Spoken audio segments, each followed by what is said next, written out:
Okay, class. So today we will see about the deadlock avoidance. In my last lecture, I have told you deadlock prevention and deadlock ignorance. So here we will know about the deadlock avoidance. As we see that it is the simplest and most useful model, requires that each process declare maximum number of resources that it may need.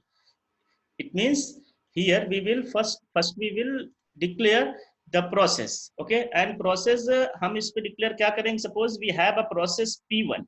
Okay, so we will declare 5 resources minimum. Here I have written 5 resources or 6, whatever you want, you can directly write down. It means हम पहले ही उसको जो है दे देंगे जितनी resources की maximum resources, इससे ज्यादा की नीड हमको नहीं पड़ सकती है। ठीक है, ये हम इसको पहले ही एलोकेट कर देंगे। पी सपोज दैट P1 को हमने 5 दे दिया, P2 को 7 दे दिया, P3 को 10 दे दिया, like this. Okay, so here it means this thing what is written, declare maximum number of resources.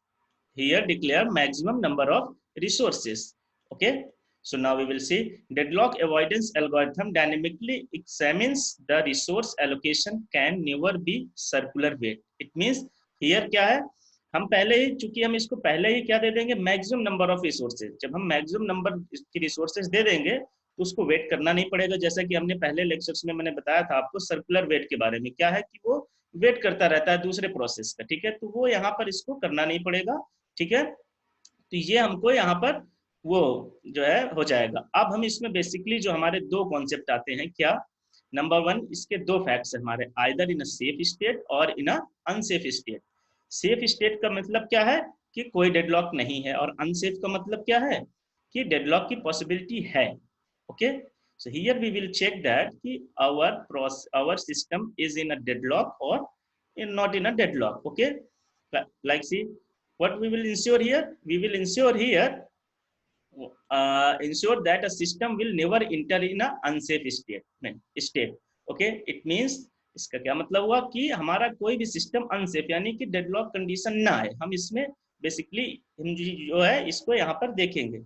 और ये करने के लिए क्या है, जैसे मैंने आपको पहले बताया था कि हम कुछ एल्गोरिथम्स पढ़ेंगे। तो here we will discuss most important algorithms known as the banker's algorithm. Okay, here is the written is the bankers algorithms. Okay, this is the very main important algorithm which, and I think there are so many times in a gate examination we have seen there are so many questions is also arrived on the gate examinations. Okay, okay, suppose that इसका question आपको आएगा कैसे, वो आपको दिया होगा। Suppose that 5 processes are given there. Okay, और वो आपसे क्या पूछेगा कि आप पता करिए कि कौन से प्रोसेस में डेडलॉक हो रहा है कि नहीं, मतलब कौन सा प्रोसेस सेफ स्टेट में है या फिर अनसेफ स्टेट में है, ये हम इससे फाइंड आउट करेंगे। ठीक है, और देखिए इसको हम कैसे करेंगे। सपोज दैट कि हमारे पास 5 प्रोसेस यहाँ पर दे दिया, P0, P1, P2, P3, P4। Okay, there are the 5 processes and 3 resources. अब 3 resources में क्या है, इनको resource value maximum resources, these are the maximum resources. इनको कितने दे दिए गए, 10, B को 5, C को 7। नाउ अब ध्यान से देखिएगा क्योंकि ये बहुत ही इंपॉर्टेंट है ये। ठीक, अब हमने क्या देखा था कि A को हमने कितना दिया था, A को 10 था, A को 10 रिसोर्स, B को 5 resources and C को 7 resources. Okay, so directly we will make a one table. What is written here, P0, P1, P2, P3, P4. Okay, and 3 processes A B C 3 processes हो गए। okay, और ये आपको वहां पर दिया होगा, ये चीज आपको वहां पर दी होगी। ठीक है, ये आपको वहां पर दिया होगा, और जो है कि एलोकेशन और मैक्सिमम ये दोनों चीजें दी होंगी। अब यहाँ पर देखिए कि एलोकेशन का बेसिकली मतलब होता क्या है। एलोकेशन का मतलब क्या है कि जो भी हमारे प्रोसेस हैं, अब ये एलोकेट जो रिसोर्स होते हैं, रिसोर्स क्या होते हैं, रिसोर्स क्या होते हैं, मैंने आपको कल ही बताया था कि अपने लास्ट लेक्चर में रिसोर्स क्या होते हैं, because here we are discussing about the operating system. So here the resources may be the CPU, memory, printer, scanner और सो मेनी एल्स।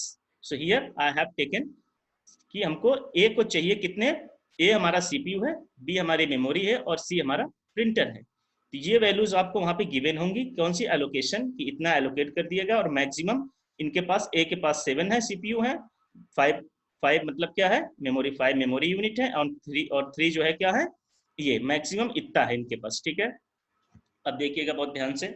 ठीक है, इसको अब हम क्या करेंगे, सबसे पहले सबसे पहले हम क्या करेंगे, अब देखिए एलोकेट किया गया है, आप देखिए ए को कितना टोटल एलोकेट किया गया है, 2 3 5 2 7 एलोकेशन है। एंड बी का एलोकेशन यहाँ पर कितना है टोटल, देखिए 1 2 यानी 2, ओके। एंड सी का मैक्सिमम एलोकेशन 5, ओके। ये यहाँ पर इसको दिया गया है, मतलब टोटल इसका एलोकेशन कितना है, ए का 7 है, बी का 2 है एंड सी का 5 है, ओके। ये यहाँ पर हमको दिया हुआ, और हमने और देखिए स्टार्टिंग में क्या दिया था, ए को 10 दिया था, बी को 5 दिया था और सी को 7 दिया था, ठीक है। ए को 10, बी को 5 एंड सी को 7, ठीक है। तो अब हम क्या करेंगे, इसको माइनस करेंगे किससे, जो हमको यहाँ पर दिए हुए थे, ओके। तो 10 माइनस, देखिए ध्यान से, 10 here is given 10 and here is 7, 7 minus 3 sorry 7 minus 10 minus 7 equals to 3। तो करंट अवेलेबल हमको रिसोर्सेज, ये करंट अवेलेबिलिटी है, ओके, ये करंट अवेलेबिलिटी है। तो इसको कैसे आया ये हमारा 7 आया, 7 था और वहां पे हमको 10 था, तो 10 minus 7 3, okay. So we will write down 3, here is 5 and here is 2, okay। तो 5 minus 2 is 3, like same 7 minus 5 equals to 2, okay. ये एकदम क्लियर हो गया होगा, ठीक। अब हम देखेंगे क्या, रिमेनिंग टाइम जो है हमको, क्योंकि इसी से हमको पता चलेगा। अब ये देखिए रिमेनिंग टाइम कैसे आ रहा है, रिमेनिंग टाइम, ठीक है, बहुत ध्यान से देखिएगा रिमेनिंग टाइम कैसे आया, ठीक है। अब देखिए, आप इसको डिलीट कर देता हूं मैं, थोड़ा सा क्लियर हो जाएगा, ओके। अब आपका यहाँ पर रिमेनिंग टाइम, ये देखिए रिमेनिंग टाइम का हमको ये कैसे फाइंड आउट होगा, remaining need is less than और इक्वल टू करंट अवेलेबिलिटी, ठीक है। ये हम इसको चेक करेंगे, इसको फाइंड आउट करने के लिए, करंट वर्क के लिए, ठीक है। सॉरी थोड़ा सा मैंने गलत बोल दिया, उसको फिर से आप एक बार फिर से ध्यान दीजिए। अभी हमको क्या निकालना है, रिमेनिंग नीड। रिमेनिंग नीड का फॉर्मूला क्या होता है, मैक्सिमम, यानी जो मैक्सिमम आपका एलोकेशन है और ये allocation, maximum minus allocation equals to remaining need. तो यहाँ पे फॉर्मूला लिखा है क्या, मैक्सिमम एलोकेशन, सॉरी हाँ, वो remaining need equals to maximum minus allocation. तो अब देखिए 7 minus 0 7, 5 minus 1 4, okay, and 2 minus कहाँ गया ये 3 minus 0 is 3। like this we will find out, see 5 minus 2, oh sorry 3 minus 2 1, okay, 2 minus 0 2, 2 minus 0 2, like same here 9 minus 3 6 and 0 and 0, like this one and this one we will find out, there is no problem, okay। The main concept is here to find out the current work, this is the main problem, okay, how we will find out the current work and see how we will find out this thing, okay। We have given, first we will assign this one, हमको ये पता चला ये चीज कहां से आई, 3 3 2 बताया था। मैक्सिमम जो हमको दिया था, ए की वैल्यू दी थी 10, बी की दी हुई थी 5 एंड सी की दी हुई थी 7। और यहाँ पर देखिए एलोकेशन कितना था, टोटल ए का एलोकेशन हमारा कितना था 7 और बी का 2 एंड सी का 7, और हमको मैक्सिमम कितना दिया था, ए का 10, तो 10 minus 7 3, और इसका 2 है और मैक्सिमम दिया था 5, तो 5 minus 2, फिर यहाँ पर 3 है, ओके। एंड सेम सी में क्या था, यहाँ पर 5 है और वहां पे 7 दिया हुआ था, तो 7 minus 5 2, ओके। अब देखिए ये हो गया। अब क्या, हम सबसे पहले प्रोसेस P1 को हम देखेंगे, ठीक है। P1 आप देखिए, इसको फाइंड आउट करने के लिए क्या है, ये करंट वर्क, क्या हम इसमें चेक करेंगे, remaining need is less than equal current availability, okay. तो रिमेनिंग नीड, ये अब हम इसको क्या चेक करेंगे, क्या छोटा होना चाहिए हमारा, remaining need is less than और इक्वल, ये चीज remaining need is less than और इक्वल टू इसके होना चाहिए, ठीक है। तो अब देखिए, आप जो है यहाँ पर रिमेनिंग नीड P0 का कितना था 7 इसको 7 जो है हमारे पास करंट कितना है 3 रिसोर्स है, मतलब हमारे पास 3 सीपीयू है, लेकिन इसको चाहिए कितना सीपीयू 7। तो ये हमारी कंडीशन फुलफिल नहीं कर रही है, जो कि हमने ये आपको बताया, ये जो लिखा हुआ है, ठीक है। कंडीशन फुलफिल नहीं कर रही है तो हम क्या करेंगे, इसको अभी इसको हम नहीं लिखेंगे, ठीक है। तो इट मीन्स ये नहीं होगा। अब हम सेकेंड वन चेक करेंगे। सेकेंड हमारा कौन सा है, ये वाला है P1 चेक करेंगे। इसको 1 चाहिए और इसके पास कितना करंट में 5 है, इसका मतलब ये इसको दे देगा, ठीक है। अब इसको कितना चाहिए 2, और लेकिन हमारे पास करंट में कितने हैं 3 है मेमोरी यूनिट, ठीक है। इसको 2 और 2 इट मीन्स बिल्कुल हो जाएगा। तो फर्स्ट प्रेफरेंस जो हमारा जो पहला आएगा यहाँ पर वो क्या आ जाएगा P1। देखिए ये क्या है, हम इसको ऑर्डर में लिख रहे हैं अभी, ठीक है। तो फर्स्ट पहले क्या वो हो जाएगा P1, ठीक है। P1 आ गया। अब देखिए सेकंड हम चेक कर देंगे। सेकंड में हमारा क्या क्या चीज है P2 को हमने चेक किया। P2 को चाहिए कितना, P2 को चाहिए 6 और हमारे पास कितना है 7। इट मीन्स इसको ये जो है इसको दे देगा 6। That's simple, very simple. It means अब क्या आ जाएगा हमारा,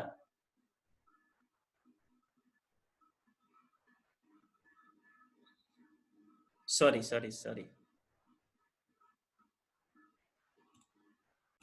ओके सी। अब हमने सबसे पहले हमने क्या चेक किया था P1 चेक किया था, सॉरी P0 चेक किया था। अब ध्यान दीजिएगा शुरू से, ठीक है, थोड़ा सा वो कंफ्यूजन हो गया, ठीक है। तो आप इसको देखिए कि सबसे पहले हम P0 से शुरू P0 शुरू करते हैं। P0 को हमने देखा कि इसको जो है कितना चाहिए 7 और हमारे पास करंट कितना है 3, ठीक है। तो इट मीन्स ये कंडीशन फुलफिल नहीं होगी, ठीक है। अब देखिए अब हम सेकेंड वन चेक करेंगे P1 को चेक किया। इनके पास करंट में 5 है और इनको कितना चाहिए 1 चाहिए। यहाँ पे 3 है, इसको कितना चाहिए 2 चाहिए, ये 2 है, इट मीन्स ये हो जाएगा, ठीक है। तब हमने यहाँ पर लिखा क्या P1 आ गया हमारा सबसे पहले, ठीक है। अब जब ये एग्जीक्यूट हो गया, ठीक है, अब जब ये एग्जीक्यूट हो गया क्या P1, तो अब हमारा जो ये P1 का कहाँ गया, ये रहा, हाँ P1 ये हमारा हो गया। तो अब इसका वैल्यू हम जो है कहाँ चेक करेंगे, यहाँ पर इसका वैल्यू देखेंगे कितनी एलोकेशन कितना था इसका 200। तो अब इसको हम जो है क्या कर देंगे, ये हमारा यहाँ से ये खत्म हो जाएगा, ठीक है, ये खत्म हो जाएगा। और इसको यहाँ से चूंकि एलोकेट हमने पहले किया था, अब इसकी जरूरत नहीं है, क्यों, क्योंकि ये तो वो हो गया। तो अब इसको उठा करके हम करंट मतलब अब ये इसमें जुड़ जाएगा, तो हमारा करंट वैल्यू फाइंड आउट हो जाएगी, ठीक है। अब हमने इसको जोड़ा कितना, ये जो नीचे आया था ये आया कैसे था, ये देखिएगा P जोड़ दिया हमने 3 + 2 5 and 3 + 0 3 and 2 + 0 2, ठीक है, ये हमारा हो गया।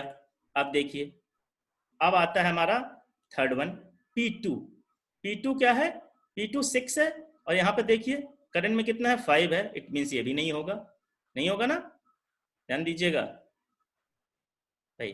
पहले ये P1 था हमारा, ये हो गया था, इससे हमने इससे किया था किसको, इससे इसको किया था, ठीक है। तो वो हो गया था, तो हमने क्या कर दिया, तो चूंकि P1 फ्री हो गया तो इसका ये वैल्यू जो है हमने ये यहाँ पे ये फ्री हो गया, ठीक है। अब क्या हुआ, अब हम P2 को रन करेंगे।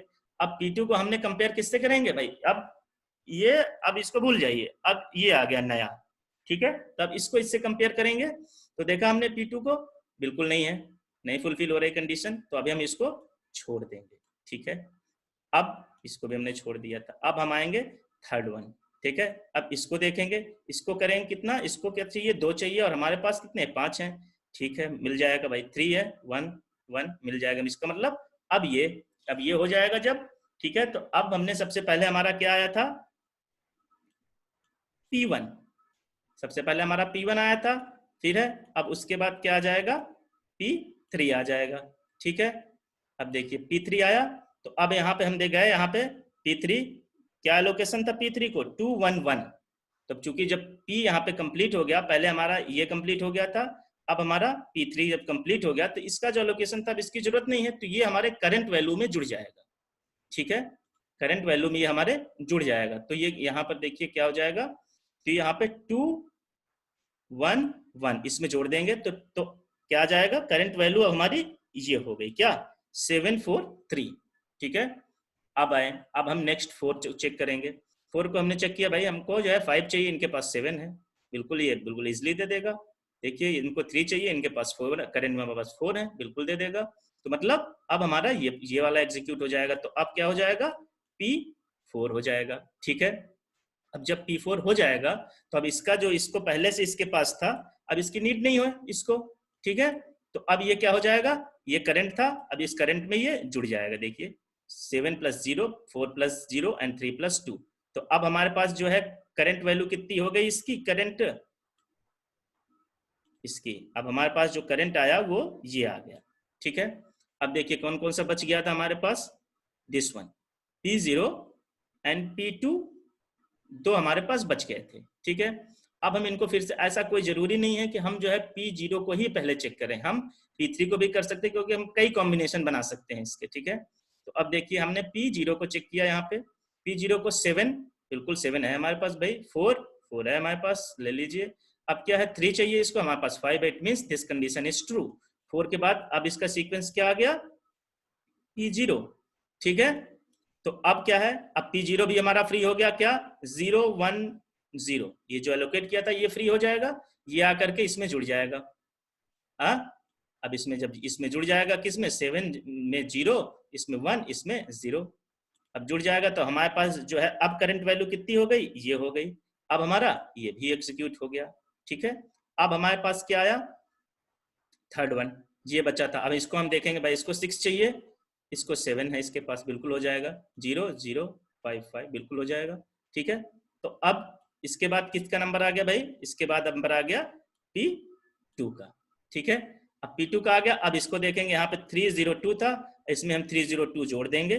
ठीक है, तो हमारे पास क्या आ जाएगा, 10 5 एंड 7, हमारे पास ये तीनों आ जाएंगे, 10 5 7। देखिए अब बस ध्यान दीजिएगा, इसको हम कैसे चेक कर सकते हैं कि अभी तक जो हमने किया वो सही है कि नहीं। देखिए A की वैल्यू जो है शुरू में कितनी दी हुई थी, यहाँ पर देखिए 10 दी हुई थी, B की 5, C की 7। अब देखिए एकदम वही वैल्यू आई कि नहीं, 10 5 7, it means we are going in the right phase. Okay, अब हमें इसमें बेसिकली फाइंड आउट क्या करना था, क्योंकि अब देखिए ये सारे जो है आ गए, इट मींस अब हमारा इसमें क्या है, डेडलॉक नहीं है। ठीक है, this is the main concept of the banker's algorithm. Okay, thank you.